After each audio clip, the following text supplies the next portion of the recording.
rocketry and space exploration was something I always wanted to do because I realized that it just had monumental impacts for all of society. You have so many companies that are trying to make it to space, and I think we should be a part of that. The test that we had most recently was a static engine test. So what we did was we built the entire rocket, put it on the launch pad, and then it kind of started out horizontal, and then we rotated it 90 degrees to vertical. We actually had an 80-second full duration engine burn. And the reason for that was to make sure that the engine can withstand pressures, temperatures, those sorts of criteria. If something bad happens on Earth, we still have people on Mars and on the moon. You can continue, the human race. What are some challenges you have faced being in this industry? Um,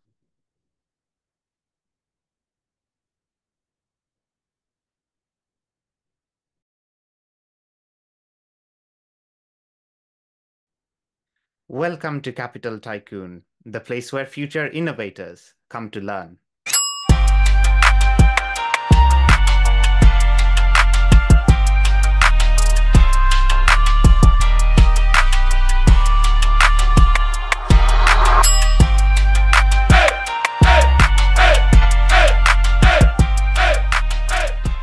My next guest is calling in from New Jersey, the United States. Sebastian Drezek is a high school senior at the Pennington School, New Jersey. His life mission is to make life multiplanetary and expand the scope of human consciousness beyond the confines of our home planet. Seb is also the project lead of SigmaSpeed, a 28.1 foot tall or 8.5 meter rocket. Alongside its 500-pound forced rocket engine, SigmaSpeed is the tallest rocket ever built by an educational institution, and given recent successful tests, is scheduled to launch in late March, early April. Sebastian, my first question to you is, what does rocketry mean to you? Yeah. So first, thanks for having me. I love to be on the podcast, and it's great to be here. So rocketry for me has always been something that I've been captivated by. So, every single kid, in elementary school has, whether it's being a police officer, fireman. For me, it was just, being an astronaut. And, over time that changed, but rocketry and space exploration was something I always wanted to do because I realized that it just had monumental impacts for all of society. Great. Please tell me about what inspired you to get into rocketry. And I'm sort of curious, when did you start your journey being a rocket scientist? Yeah, so going back to what I was saying, just now, when I was in first grade, I had a project about uh, Neil Armstrong, which was the first person on the moon. And I think that really opened the door for me in terms of looking up to astronauts and people in the space industry. And that was, really like a pivotal moment, I would say. Since then, I've always loved rocketry, aerospace engineering, and that's really how that passion started. Okay, interesting. What was the process like from founding your rocketry club to recently conducting successful test missions? So walk me through that, and could you expand on these tests that validated the designs for those that don't know about rocket science? Right. Yeah. So I was a freshman in high school in September 2020. And when I joined the school, we had the aviation club, which, it was like cool. But for me, I really wanted to see like the rocketry aspect of it because I saw this general trend of, okay, you have companies like SpaceX, Virgin Galactic, you have so many companies that are trying to make it to space. And I think we should be a part of that. And so I sent a proposal to the dean of students to, ask for this club. And by the end of the month, by the end of September, we had one rolling. But at the time, because I was a freshman, like I didn't really have a leadership role in that, and so I wasn't that happy with the leadership at the time because what they were doing was way too theoretical. Like it wasn't like sure we talked about like rockets and planes, but it was nothing beyond a discussion. And so, as I progressed throughout high school, I really started to, get a bit more leadership and start doing physical things, such as building the rockets that we have.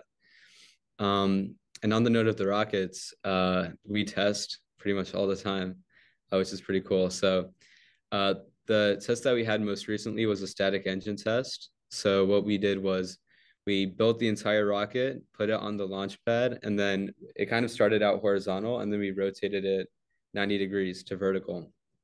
Um, and then once we did that, we actually had an 80-second full duration engine burn. And the reason for that was to make sure that the engine can withstand pressures, temperatures, those sorts of criteria. And so, yeah, I think that was a monumental test, but it also kind of goes to show that if you have good leadership who actually wants to challenge the way that society views aerospace engineering, because people thought it was going to be like super complicated, um, the costs would be high. But if you really kind of focus in on first principles thinking, then you can pretty much do anything. That's amazing. Um, Before I started recording, you told me about your life mission, which is to make life multiplanetary and expand the scope of human consciousness beyond the confines of our home planet. Which tells me that you have a deep, authentic sense of mission, and that is your driver, that is getting you out of bed every day. So, um, yeah, I can definitely see from the words that you sent me. So, my question is, what is the importance of that? And how urgent of a mission would you say it is? Yeah, totally. So for the longest time, this idea of having bases on the moon and colonies on Mars was only found in science fiction books. The unfortunate thing is, NASA as a government agency wasn't actually really run by the engineers, but rather by politicians who decided how much funding they get. Um, and so only recently have we actually got a chance with private companies to reanalyze what we want to do in space. And so, personally, one of the most significant things I think is making life multiplanetary. And the reason for that is, there's so many ranging from expanding our economy, right? So you have people talking about, like the first trillionaire is going to mine space rocks or something. Um, so you have endless economic opportunities there. Also for technology, innovation, science, and also for the environment as well. Um, as we, even if we have like 25% of humans on Mars, that's 25% less emissions. But fundamentally, it's this idea of, like you said, expanding the scope of human consciousness, and actually having humans on different planets. And the reason why that's important is because, as you've seen, we've had a pandemic in 2020. If that was worse, maybe there wouldn't be 8 billion people here today. Maybe it could have been zero. And maybe it's not that extreme, but the basic idea is that um, if something bad happens on Earth, we still have people on Mars and on the moon. You can continue, the human race, and I think that's super valuable because you know we have been looking for life in the universe for like the longest time, and we still haven't found any. So, and overall, I think humans are cool, and we can. I like our presence. Makes sense. How do you see and what are your hopes for the future of space exploration? Right. So, in addition to making life multiplanetary, I really want to see the cost of space come down. And so, the way we can do that is through, reusable rockets, fully and rapidly reusable. And that would really open the door to your everyday person going to space. So, whether it's, a suborbital flight from here to Shanghai, or going on a private space station in low Earth orbit, to even, going on the moon and to Mars, I think that should be, reasonably priced so that the average person, can buy a ticket to go to space, for example. That'd be super pivotal. And I think, overall democratizing access to space is a big one because, like I said, if we don't bring down the costs, like if it's not economically feasible, it's just not going to happen. And so I think, the number one thing that we should focus on right now is reducing the cost. So that way, we can make life multiplanetary, which, is a huge, huge achievement. That's interesting. Um, Now, you and I are both part of a program that runs for young people, TKS, the Knowledge Society, for those that don't know. How do you think TKS contributed to the value of your dream?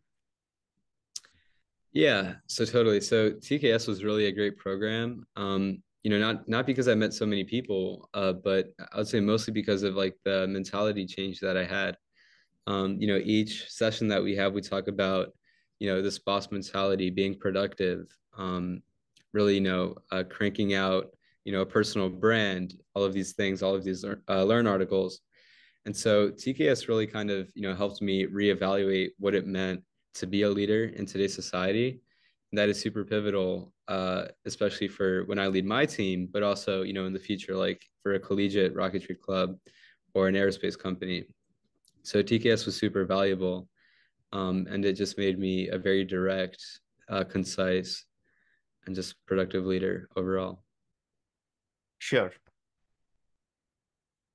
How Now, coming back to the topic of rocket science, how did you educate yourself on um, rocket science, being one of the hardest subjects to learn? And was there a learning method or any specific resources that you can point to? Yeah, so in terms of, I would say basic understanding, I think YouTube videos are a great place to start, mostly because it's just the amount of videos you can choose from are so great that even if you have like a super like uncommon kind of niche topic, you can still find a video that could provide you with some valuable feedback. But in my case, YouTube. It's good for like idea generator, a kind of idea generator, but when it comes to solving equations and things like that, I often look at the NASA technical reports that they publish. And so if you go to NASA's website, they have like thousands of documents from some of the best aerospace engineers of all time who talk about gas theory, thermodynamics, propulsion, structures, like pretty much anything you can think of. So yeah, I would definitely say YouTube played a large part, like in the introductory phase. But then as I kind of became more detailed towards, like you said, SigmaSpeed, then the technical reports became valuable as well. Okay. Now, on Sigma Speed, tell me more about your upcoming mission and yeah, your launch of Sigma Speed. Right. So we recently had a successful engine test of SigmaSpeed. So that was, I think, January 8th, so a few weeks ago. And some upcoming milestones is that we're going to continue engine testing. So what you saw on during the test from a few weeks ago, that was maybe like anywhere from like 3 to 5% thrust. So we still need to like get to like at least like 90, 95, 100% thrust before we can implement the rocket engine onto the launch vehicle itself. So a few like very large upcoming milestones would be static engine tests at 100% thrust or something close to that. And then if those work out well, then we're just going to have to light the candle, I guess. There's nothing more to wait on. And, I really push my team to, um, pursue unconventional methods because we need to achieve unconventional success. And so by really kind of, hammering out productivity and making sure that they're working really hard to meet the deadlines, these milestones will occur really quickly, I'm sure. Yeah. Now, speaking of leading your team, and I know we touched upon leadership a while ago earlier in this podcast, but what are some mindsets you have learned or found useful when it comes to being a leader of your team? Yeah, so I think one of the best ways I learned how leadership works was seeing how leadership doesn't work. So, like I said previously before me, it's not like these were bad people. It's just that I don't think they really had the same desire to pursue these projects as I did. And so over the years, I've seen how these people worked, and I saw that the results really didn't exist. Um, And so when I saw that, I started researching other ways to achieve success. So success in leadership. So one of the books I read was Can't Hurt Me by David Goggins, and he talks about how most things in life are actually a mentality game. And so, for anyone who knows David Goggins, they know he's very hardcore. He disregards his feelings, right? So he ran, you know, like ultra marathons and stuff on like poor health and things like that. So he was really someone that I looked up to because he embodied these leadership ideas of being hardcore, not caring about your feelings, because at the end of the day, like we have deadlines to meet, we have a rocket to launch, and so we can't afford time to just do like 20-minute check-in questions and then everybody sharing what their favorite plane design. Like it just doesn't make any sense because from the second we step into the room, we should be working on the rocket hardcore, sometimes even sleeping on the floor. Um, and so, that's one of the leadership aspects that I have, is being hardcore. And some kids in the club don't like that because they think it's, they're like, oh, we don't need to work that hard. But I'm like, if we work harder, we're just going to get this done sooner. So it's really pivotal that we do. And so, sometimes like, do I take it too far? Maybe. Like I know during winter break, uh, the program was behind schedule quite a bit. And so the only way that I could reasonably have an engine test on January 8th, which we ended up doing, was like maybe 80-hour work weeks. And then I wouldn't eat or drink anything besides like instant ramen and Red Bull. And so for those 2 weeks, like I didn't feel good, but I got the productivity was there, and that shined through. So yeah, fundamentally, I would say being hardcore, being direct and concise, and just being super transparent about what needs to be done. For sure. And I think on your point about learning from the failures of leadership, I once had a saying that you should not learn from a successful person, but rather the mistakes of a successful person, or something like that. I'm paraphrasing, but yeah, it's interesting. Right. Um, what are some challenges you have faced being in this industry? Yeah. So aerospace is like, if you want to choose an easy job, like don't choose aerospace for sure. You have failures like all the time. Even like NASA, who, super like precise with everything, they still have, valves that they have to replace and things like that. Um, so the aerospace industry itself, not only is it complicated, but it's also quite cost intensive. So a big thing for my team was that I needed them to decrease the cost of the rocket as much as we could, because we don't really have any like huge investors. It's just, fundraising and things like that. So cost is a huge issue. Um, and uh, so yeah, cost, you have just the complexity of it, but also the intensive capital that you need. Not capital as in like money, but machinery and like the manufacturing skills to do it. Because everybody loves talking about like design and stuff, but manufacturing is where like the bulk of the issue is, because it is super difficult to take flat sheets of aluminum and transform them into a rocket, or it's difficult to actually create parts from raw materials, um, especially in rocketry where everything has to be so precise because you're dealing with high temperature, high pressure gases. Everything just has to fall within between pretty small margins. And so those are some of the large barriers to entry for the aerospace industry. Okay, sure. Having founded your own rocketry club at a young age and designing rockets, what would your message be to our generation, the youth, who want to make a positive impact on humanity? Yeah, so I would say if you want to make a positive impact, you really need to redefine whether you're being intentional or unintentional with your time.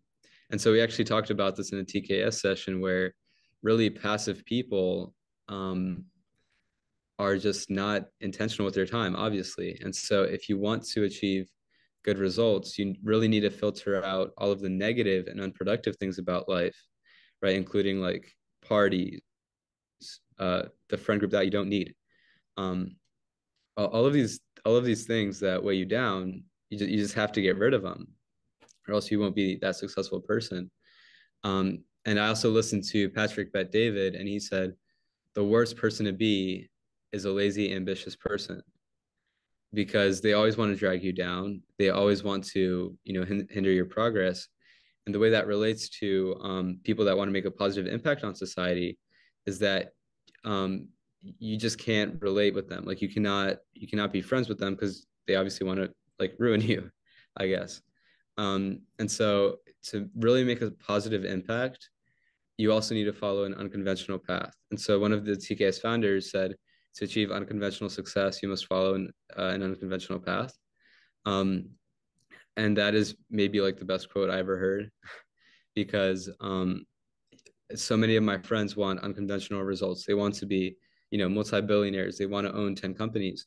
But then I see them partying with friends. I'm like, it doesn't add up, right? You want to do something crazy, but you have a normal lifestyle. And so, that is the main thing is that to really be um, different, you just need to think outside of the box and you need to perform outside of the box. And so, sometimes people will, call you antisocial or just like weird, but you know, personally, like I embrace that. I think it's a good thing. Because, it really is all about progressing the rocket project and ultimately making life multiplanetary. Couldn't agree more. Yeah. Um, how do you plan to ramp up the production of your idea? Yeah. So production wise, like SigmaSpeed, it's not like a fleet of rockets, unfortunately. So all of our um, all of our efforts are really going into this one central design that we already have built. But in terms of ramping up production, I guess I could align that with efficiency, which is where we really want to delete as many parts as we can to make the whole process just much more simple. Because one of the things that I found during the engine test we had recently was that we had way too many rules and guidelines that could have just been deleted because they just weren't needed. And so by really deleting the things that you don't need in a rocket design and any design, to be honest, you can streamline the entire process and get faster results. And that is critical in terms of, ramping up production and operating much quicker than anybody else. Okay, sure. How do you balance your work with your studies? Yeah, so um, in terms of school, uh, I would say most of the time, like I do like strive to get good grades, but I think sometimes I feel like I spend too much time on the rocket stuff. But I do get pressured to get homework done on time, and I do, but to perform well in school. And I think that in terms of balancing it, like I said, if you just delete all of the and get rid of all of like the bad friend groups, the parties, your time actually opens up so widely that when other kids are partying, either I'm working on the rocket or homework. So there's 24 hours in a day, and I think it's like pretty easy to like for me it's two things. It's mostly rocketry and school, and some running as well. But it really is manageable, I think. But like I said, you have to be intentional. Yeah, makes sense. Who inspires you? Uh, I have a few people who inspire me. So, in terms of, I think mentality, there's so many great people. Um, I might have to go back to David Goggins because his book really kind of, pushed me to challenge, being complacent, being comfortable. I think he's someone that, in terms of, mentality and performing on the physical level, he's one of the most motivating people you can think of. But I would say in terms of results, um, I think Steve Jobs was a great person. Um, in terms of uh, not being a conventional thinker. By all means, he was somebody who challenged what people thought could be possible. And I think that society needs more people like, Steve Jobs, Elon Musk, um, who really pioneered the way for their industries. Yeah, for sure. What are you going to be working on after SigmaSpeed? After SigmaSpeed, um, I don't know. It's hard to say because I think that right now, like so much of my mental like brain is going towards SigmaSpeed. I haven't really thought about what to do next, but I've always wanted to do like experiment with like liquid rocket engines, but that's like a whole different topic. I work with solids, so it's much, much easier. Um, but yeah, I would say after SigmaSpeed, um, I don't even know if I can say scale up because like right now we're at 28 feet tall, so we would have to have some crazy machinery to do that. But yeah, I would say I think after SigmaSpeed, definitely help a collegiate rocketry team, um, and then also experiment with liquid propulsion. Okay, sounds exciting. Yeah. Um, Now, we have a closing tradition on this podcast where I ask a question to the guest at the very end. If there's one lesson or quote that you learned through your work, what would that be? Uh, if there's one lesson or quote that I've learned, what would it be? Um,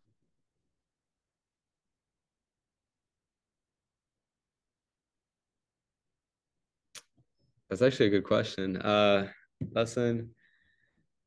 I think one lesson I've learned is that you need to make sure that the people you work with are at the same are at the same, if not higher, a dedication level than you are. Because, I've worked in many teams, both inside and outside of school, where, I was the one that really wanted to take things to the next level, but there were people who, were comfortable with where they were. And so these people always made me kind of mad because I was willing to, put in so many hours into this project or this homework assignment, and they were just kind of, blowing it off. So, I guess one lesson of advice is that um, be be super clear, right off the bat about people you do want to work with and people you don't want to work with.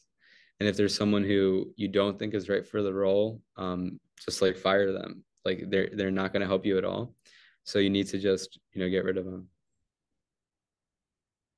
Yeah, that makes sense. Um, where can people follow along on your journey or find you online? Yeah, so you can, add me on LinkedIn at Sebastian Drezek.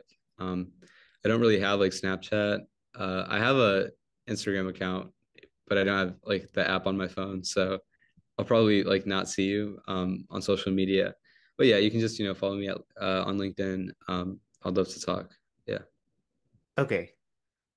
Sebastian, thank you for joining my podcast. It's inspiring what you're working towards, and I hope your upcoming mission goes well. And it was a great pleasure having you on, Seb.